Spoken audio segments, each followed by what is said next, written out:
రద్దు చేసే ప్రయత్నం చేస్తున్నది. ప్రధానంగా ఇల్లు లేని నిరుపేదలందరికీ పక్కా ఇళ్ల నిర్మాణం చేయాలనే ఉద్దేశంతో ప్రవేశపెట్టిన గృహలక్ష్మి పథకాన్ని నిలిపివేస్తూ 30 డిసెంబర్ 2023న రాష్ట్ర ప్రభుత్వం ఉత్తర్వులు జారీ చేయడం జరిగింది. కొత్త సంక్షేమ పథకాల సంగతి దేవుడు ఎరుగు.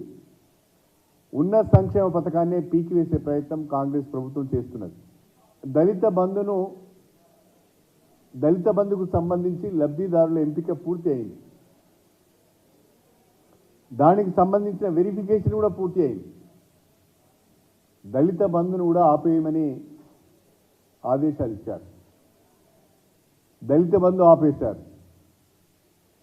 రైతు బంధు ఇంతవరకు సరి అయిన మార్గదర్శకత్వం లేక, ప్రభుత్వం నుంచి సరి అయిన దిశానిర్దేశం లేక, ముమ్మరంగా వ్యవసాయ పనులు జరుగుతున్న ఈ రోజులలో రైతుకు పెట్టుబడి సహాయం అవసరం ఉన్న ఈ సమయంలో రైతు బంధు రైతులకు ఇచ్చే విషయంలో జాప్యం జరుగుతున్నది.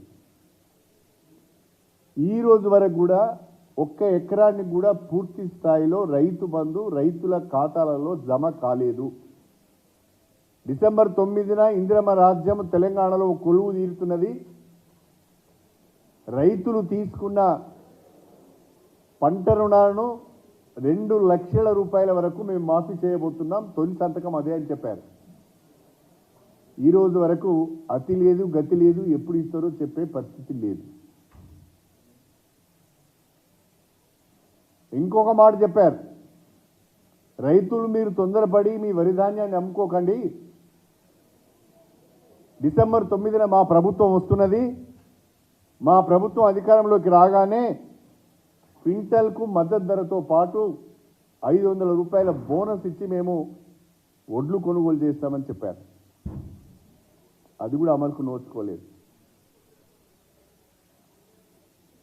ఏమైనా పర్వాలేదు, ఏ మాట అయినా చెప్దాం, ఏ హామీ అయినా ఇద్దాం, అధికారంలోకి మాత్రం రావాలి. అధికారంలోకి వచ్చిన తర్వాత జరిగేది జరుగుతుంది. ఏదో రకంగా చెప్పి తప్పించుకోవచ్చు అనే ఉద్దేశంతోనే విపరీతమైన హామీలు ఇచ్చినట్టుగా కనిపిస్తున్నది. ప్రజలను మోసం చేసినట్టుగా కనిపిస్తున్నది. ఫార్మాసిటీని రద్దు చేస్తున్నామని ప్రకటించారు. దానితో భూముల ధరలు, ఆ ఫార్మాసిటీ చుట్టూ ఉన్న భూముల ధరలన్నీ గణనీయంగా పడిపోయినాయి. మళ్ళీ ఏ రకమైన ఒత్తిడి వచ్చిందో తెలియదు కానీ ఫార్మాసిటీని రద్దు చేయడం లేదని చెప్పారు. మెట్రో రైల్ అలైన్మెంట్ మార్చుతున్నామని చెప్పారు. అసలు మొత్తమే ఆ అలైన్మెంట్నే రద్దు చేస్తామని చెప్పారు. మళ్ళీ ఏం జరిగిందో తెలియదు కానీ అదే అలైన్మెంట్తోని మెట్రో రైలు వస్తుందని చెప్తున్నారు.